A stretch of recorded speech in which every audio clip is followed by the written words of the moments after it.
Every few decades, Mumbai goes through a major development spurt that alters its relationship with the sea for the better or for the worse. One such major shift is currently underway. Mumbai's coastline is transforming, with reclamation for an ambitious coastal freeway almost through. It will change two of the city's iconic promenades, the Worli Sea Face and Marine Drive on the western side, and a showpiece structure coming up on its eastern coast in the form of the Shivri Nava Sheva Mumbai Trans-Harbour Link Bridge.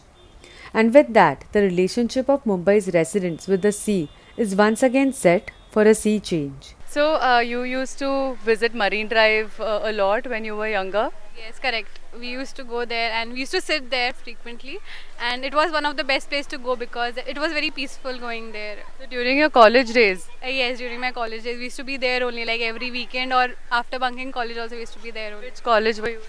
We were here in Nirmala College near Kandivali. Yeah, correct. Yeah, I traveled all the way there because it was a peaceful place to be. Do you have any memories, of those days that you can share sitting on the coast, watching the sea? Yeah, it was literally mesmerizing because when we used to go there, we used to go at night also at 2 o'clock, 3 o'clock. We used to drive all the way from Malad and we used to come here. And it was like literally peaceful, like having tea there and yeah, snacks, teas, enjoying memories. And then police people also coming and saying like, you need to go now because it's quite late. So we used to sit there. Yeah, it was. And have you visited Marine Drive of late? Has that experience changed in any way? Actually, I didn't went there currently because it is under construction. I heard about it, but not now. Yeah, it was under construction only. I saw some bulldozers all there, and so like, okay, I won't go there. From the station only, we are able to see that. Yeah, this is going on. So I didn't felt like going there, so we came here. On the western coast, those used to an uninterrupted sea view within a few feet of their windows are staring at the possibility of having to get used to being separated from the sea by several meters of a green patch and a road. While on the other side, on the eastern side, residential project launches in Mumbai's areas such as Wadala and Parel, not traditionally the city's A-list localities, are now offering luxury sea view homes with vistas of the eastern coast. Every rainy day, Mumbai's residents have a date with the city's sea. People make their way to the nearest promenade, sink their teeth into freshly roasted bhutta sprinkled with lemon, chili and salt, and sip on cutting chai hand-delivered by hawkers on cycles. But this year, even on rainy days, the Worli Seaface Promenade has been unusually deserted with no bhutta vendors or cycle chai walas because there are no customers warming up in the cold rain and breeze. The crowd at Marine Drive Promenade has also thinned, with 45% of the total length of the boulevard barricaded for the construction of the coastal freeway. Proponents of the coastal road have assured that this is a temporary disturbance. Once complete, the 12,721 crore rupee road will further embellish Worli Seaface as well as a part of the landmark Marine Drive by adding green spaces on the reclaimed land. As per the Brihan Mumbai Municipal Corporation, of the total 111 hectares required to be reclaimed for the project from the sea, 70 hectares will be used for recreational purposes and there will be no commercial exploitation of the land. Urban planners say while change is inevitable, the history of poor planning and lack of a holistic urban planning approach in Mumbai makes one wonder if the developmental changes are actually going to improve Mumbai's interaction with the sea. On the other hand, there is the monumental rise of the eastern seafront. In 2014, the Eastern Freeway, which connects Mumbai's eastern suburbs to South Mumbai, was opened for operations, and for the first time, the eastern seafront entered the city's imagination. A freeway ride threw up some spectacular views of the Mazgaon docks and the city's eastern coast, otherwise locked away under the Mumbai Port Trust. Now, the under-construction Mumbai Trans-Harbour Link, which will be India's longest sea link at 22 kilometers, has further made the areas along the eastern harbour attractive real estate destinations. Builders here are making tall towers to capture some of the sea view and command a premium. The next major shift in Mumbai's relation with its eastern coastline, so far considered to be a poorer cousin of its glamorous and wealthy western shore, will be when the Mumbai Port Trust goes through with a decades-old plan to open up the land under it for public use by creating gardens and affordable housing. Mumbai, originally an archipelago of 7 islands, started altering its bond with the sea soon after these islands were joined by reclaimed lands. The earliest records of reclamation are from before 1700, when the creek separating erstwhile Bombay from Mazgaon was reclaimed.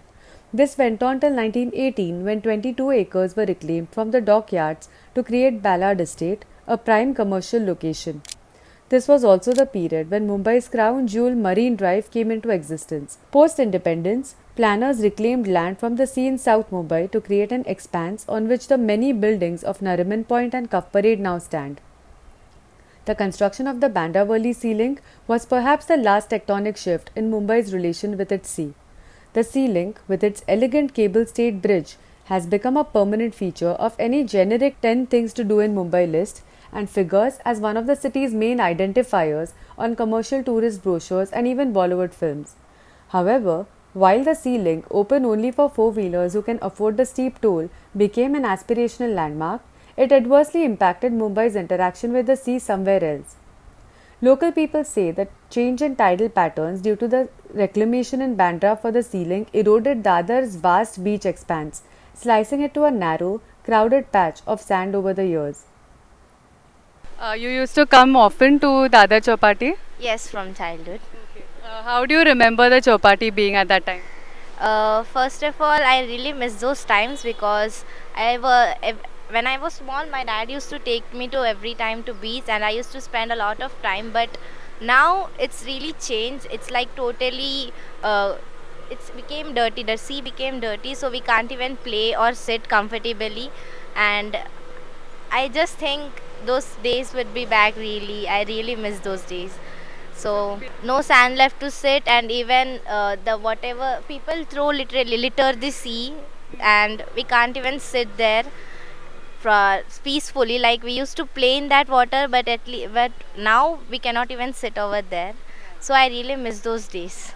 Also, you mentioned you live in Worli, so you must have also frequented Worli Sea Face. Yeah, actually I used to do walking and all that stuff over there, but now now it's developing as they are increasing reconstructing the road. But yeah, I miss those days like literally. Like they say, the level of the sand has gone down, ma'am. If you were to ask me, yes, it has gone down. So, like I said, see, this is because of pressure on the land. The reason being, the infrastructure, roads are not adequate to handle the increase in the number of cars, which sometime back was 50,000 per year. The new cars coming in, new cars. I'm not talking about second-hand cars. Yeah, so 50,000 cars, new registration for new cars, and 90,000 bikes. So 90,000 two-wheelers. The city's existing roads cannot handle such an increase in numbers. So the option is to build something over the sea, across the sea. And ma'am, this is the collateral damage. This is a price that has to be paid. As a simple example, what's happening at RA Colony. Like I said, ma'am, in some ways, okay, you talk about development. But this development, it's at the cost of natural resources, ma'am. So, how do you strike a balance? So, even with great thinking, even with deep thinking, I don't know what is the solution. But these things have to come, ma'am, and the price that everybody is paying is really heavy. Like I said, it was a lovely place, and like you said, the strip of sand, the beach has reduced, ma'am. The level has gone down. Like I said, ma'am, it was a lovely place. Now, because of, okay, there was always dirt, but that charm of the beach is no longer there, ma'am. Residents say recent projects such as the Bandravali Sea Link may have beautified the city and added another dimension to its sea. They miss the ocean's raw appeal, the ability to feel the sand under your feet, or just enjoy the cold breeze on a vast shore, all the things that are now a rare luxury in Mumbai. Reporting for The Print, Manasi Phadke.